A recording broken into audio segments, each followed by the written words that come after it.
your weather's like in your part of the world, but here in Southwest Ohio, it has been starting to get warm, and it's really starting to go from spring to summer. This last week, we've had our first full week where every day the high was in the mid 80s. And that's when I start to think, every weather change, season change, I start thinking, yeah, I really need to get that sweater that I'm working on finished, because I don't want to be underneath this in 80-degree days like it has been this week. Maybe it's time to work on socks or a shawl. Or in the same tone, when summer goes to winter, it's like, oh, hey, it's time to work on a cozy sweater. So I get real cast-on-itis, and I think a lot of knitters go through that. So I was listening to a book called Atomic Habits, and I thought I would share something with you guys that I found very, very interesting. It was a very aha moment for me about why we cast on. And this book has a lot of really good information about how to implement new habits and how to get away from old habits that you don't want to do anymore. So this one was really striking for me for why we might cast things on and then just lose our mojo on it.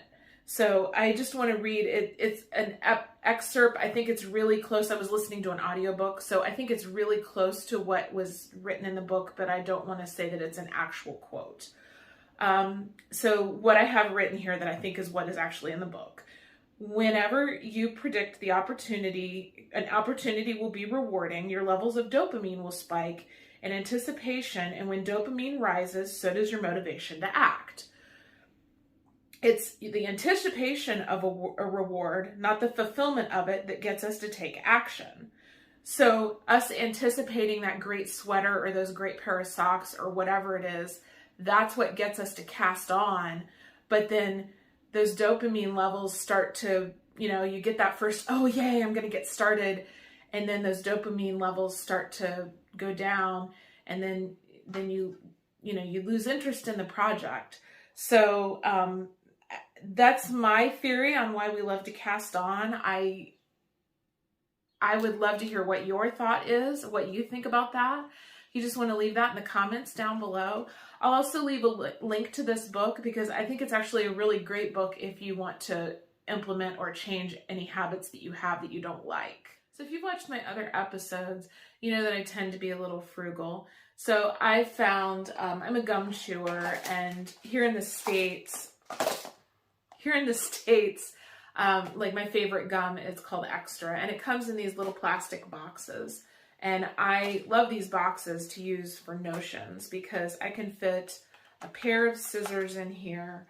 I can fit a tape measure, and this is the part that I really love about it. It has this little, it's the top of it, but this little lip here, and literally you can just dump everything else out, and you can fit a darning needle, and then when you need them, you have your stitch markers right here. Super easy to get them.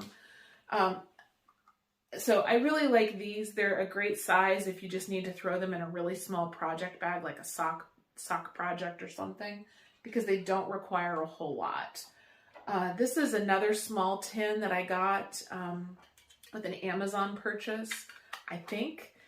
And this will fit the darning needle, scissors, and stitch markers, which really, I mean, usually if you have to go with the bare minimum, that's the bare minimum to go with.